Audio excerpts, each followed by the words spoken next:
اعوذ باللہ من الشیطان اللعین الرجیم بسم اللہ الرحمن الرحیم الحمد للہ رب العالمین والصلاة والسلام علی اشرف الانبیاء والمرسلین وعلی آلہ الطیبین الطاہرین واللعنۃ الدائمۃ علی اعدائہم اجمعین، اما بعد۔ ماہ مبارک شعبان المعظم، اس کے فضائل،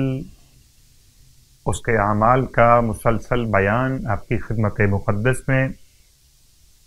اور یقیناً اللہ کے حبیب صلی اللہ علیہ وآلہ وسلم نے اس مہینے کو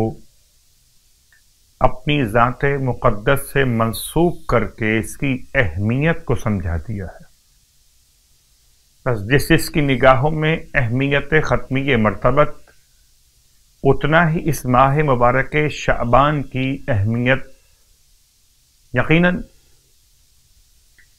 شب 11 شعبان، یعنی کہ شہزادے علی اکبر علیہ السلام کی آمد کی مناسبت سے سرکار ختمی مرتبہ صلی اللہ علیہ وآلہ وسلم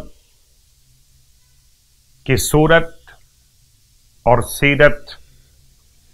یعنی کہ کردار اور گفتار، شکل و شمائل میں کربلا کے میدان میں سرکار سید الشہداء کے فرزند اور ان کی ولادت باسعادت کے حوالے سے 11 شعبان کی مناسبت، ہم یوں کہہ سکتے ہیں کہ ینگ جنریشن کے لیے یا جوانوں کے لیے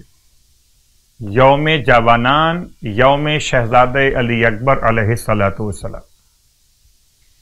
شہزادے علی اکبر علیہ السلام کی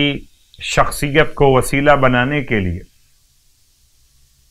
2 طریقے آپ کی خدمت میں بیان کر دیے جائیں۔ ایک آیت اللہ العظمی، آغائے سید محمد علی گرگانی مراجع الزام میں سے ایک عظیم شخصیت، آپ فرماتے ہیں وصیت کرتا ہوں، تاکید کرتا ہوں، خاص طور سے کرونا وائرس کی وبا سے بچنے کے لیے کوئی بھی سورہ قرآن 3 دفعہ تلاوت کیا جائے شہزادے علی اکبر کی بارگاہ میں ہدیہ پیش کرنے کے لیے، اور اگر ممکن ہو تو 11 شعبان کو ایک مرتبہ تلاوت کیا جائے کسی بھی سورہ قرآن کو، تمام تر اہل اسلام، اہل ایمان کی سلامتی کی نیت کے ساتھ، اور ہدیہ پیش کیا جائے شہزادے کی روح مقدس کی بارگاہ میں، اور دوسری بار تلاوت کیا جائے اولاد کی طرف سے والدین کی سلامتی کے لیے، اور تیسری بار تلاوت کیا جائے والدین کی طرف سے اولاد کی سلامتی کے لیے، خاص طور سے وائرس اور وبا سے محفوظ رہنے کے لیے۔ کوئی بھی سورہ، مثلا سورہ یاسین، مثلا سورہ رحمان، یا مثلا سورہ والفجر، یا الگ الگ بھی ہو سکتا ہے کہ ایک مرتبہ سورہ یاسین، ایک مرتبہ رحمان، اور ایک مرتبہ سورہ والفجر۔ تو ایک دفعہ تمام اسلام کے ماننے والوں کے لیے، عالم اسلام، اہل ایمان کے لیے، ایک دفعہ اولاد پڑھے والدین کی سلامتی کے لیے، اور ایک دفعہ والدین پڑھیں اولاد کی سلامتی کے لیے۔ اب اس کے بعد اگلا مرحلہ شہزادے کی بارگاہ مقدس سے 72,000 مرتبہ درود کی منت، 72,000 ٹائمز درود کی تلاوت، اور شہزادے علی اکبر علیہ السلام کی بارگاہ مقدس میں ہدیہ پیش کرنا، خاص طور سے بیماروں کی شفا یابی کے لیے خاص مؤثر عمل۔ اگر خود تلاوت نہ کر سکے تو باقی افراد کو شامل کر سکتے ہیں تلاوت کے لیے، البتہ یہ احتیاط کیجئے کہ تمام باقی افراد نماز گزار ہوں، اور تاکید کے ساتھ 72,000 کے فیگر کو مکمل کریں،